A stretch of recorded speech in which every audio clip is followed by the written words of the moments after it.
Okay, so just a little video on the gear swinger. This is the newer version now, back to the bearings we've been using for a long time. We're going to play with the other ones still longer to see, but we had some weather issues with them. But it might have been some other ones that we had to replace due to something that got broken shipping on the other style. But nonetheless, so this is the gear swinger that's going out now. Things are, like I said, updated for these bigger bearings that we've been using for a long time.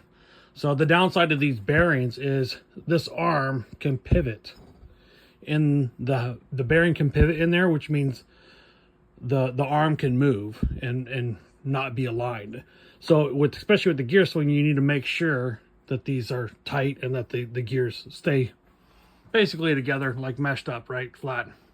So get them in, get them snug but not tight, the bolts here and here, and then make sure that it tracks together and is flush basically on all sides, right? Make sure they stay basically together on either end.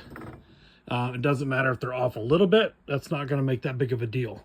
But the other thing is obviously we can't make these holes perfectly tight, and the bearing holes are obviously have some slop. So you've got this gap in here that you do want some gap, but you want to close it up some. So this bearing is all the way down already.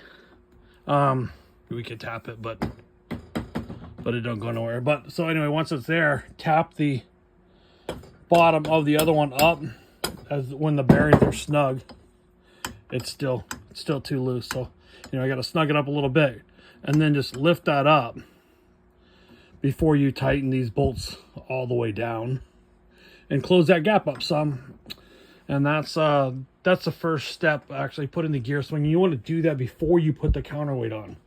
So anyway, obviously shop's a mess. We've got tons of orders we're shipping out right now, but I'm gonna try to do a little series of these. I'll try to put these together in one assembly video, but I'm not a big video guy. But the stand bolts together at the legs, bolts together to the manifold, the headboard piece, and then the gear swinger has this offset for this extension plate that has two. The Holy Monkey is going to start using this plate as well, but there won't be an offset here unless somebody wants one. That's not that big of a deal to put an offset in there. And then the new bearing assembly is a tapped shaft that bolts in from the back. This collar is just a spacer, and then it just bolts right in. So that's really nice, these new spindles that I'm having machine made. We'll try to get these stitched together, and these will be sent out especially for these people waiting on gear swingers right now. Thanks.